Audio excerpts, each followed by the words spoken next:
استوانہ حنانہ. اچھا یہ کیا ہے؟ اس کو استوان اصل میں ستون کو کہتے ہیں. حنانہ جو روئے آتے ہیں. ذرا سوچ کے بتائیے گا، ستون تو میں نے اور آپ نے بھی سینکڑوں دیکھے ہیں. کبھی کسی ستون کو روتے ہوئے بھی دیکھا ہے؟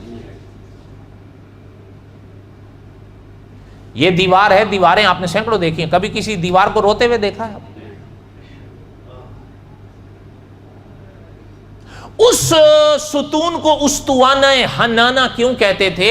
علماء حق نے لکھا ہے کہ یہ حرم کی تاریخ ہے کہ جب سرور کونین صلی اللہ علیہ وسلم حرم مدینہ میں تشریف لائے،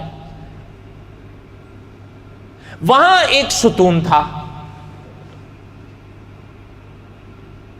اور علماء نے لکھا ہے کہ سرور کونین صلی اللہ علیہ وسلم اس کے ساتھ ٹیک مبارک لگا کر یا اس کے پاس خطبہ دیا کرتے تھے.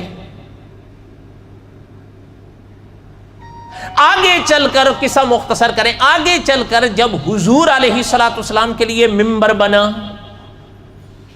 جنہیں دنیا ممبر نبوی کہتی ہے، حضور ممبر پر تشریف لائے. اچھا آپ اٹھا کے دیکھ لیں کتابیں، بڑے بڑے اکابر نے لکھی ہیں کہ صحابہ فرماتے ہیں کہ ہم نے اس ستون سے رونے کی آواز سنی تھی، اس طرح رونے کی جس طرح کوئی بچہ روتا ہے. اسی لیے اس کو آج تک، آج اور آپ اور ہم یعنی 15ویں صدی سے گزرے ہیں، اس کو آج بھی استوانہ حنانہ کہتے ہیں. صحابہ فرماتے ہیں آپ علیہ الصلوۃ والسلام ممبر نبوی سے نیچے اترے، اس کو گلے سے لگایا اور اس کو سکون دیا، تب جا کر وہ خاموش ہوا. استوانہ حنانہ آج بھی اچھا ایک چیز. دوسری چیز یہ دیکھیں کہ بر صغیر میں علامہ سید سلیمان ندوی ہوئے رحمۃ اللہ علیہ، 100 سال پہلے کی شخصیت ہے. محترم نے سرور کونین صلی اللہ علیہ وسلم کی سیرت پر ایک کتاب لکھی تھی، 2500 صفحے میں. اس کتاب کی جو تیسری جلد ہے نا، وہ ساری معجزات پر ہے. اچھا اس میں جہاں استوانہ حنانہ کا واقعہ محترم نے لکھا ہے کہ استوانہ حنانہ کے رونے کا جو واقعہ ہے، یہ صحابہ کم از کم 17 صحابہ سے بیان ہے احادیث کی کتابوں میں. کتنا؟ اچھا اور حاشیے میں پھر وہ سارے 17 کے 17 صحابہ اکرام کے نام بھی جمع کر دیے گئے ہیں کہ یہ وہ صحابہ ہیں جو ہم نے فرماتے ہیں کہ ہمیں وہ ستون اس طرح روتے ہوئے نظر آیا جس طرح کوئی بچہ روتا ہے، اور حضور کی تسلی دینے پہ وہ خاموش ہوا. اور اسی لیے اس ستون کو یعنی استوانہ حنانہ سے آج بھی یاد کیا جاتا ہے کہ استوانہ حنانہ جو حضور کی جدائی میں رویا تھا، یا اللہ کے ذکر کے فراق سے رویا تھا، عبارات میں فرق ہے.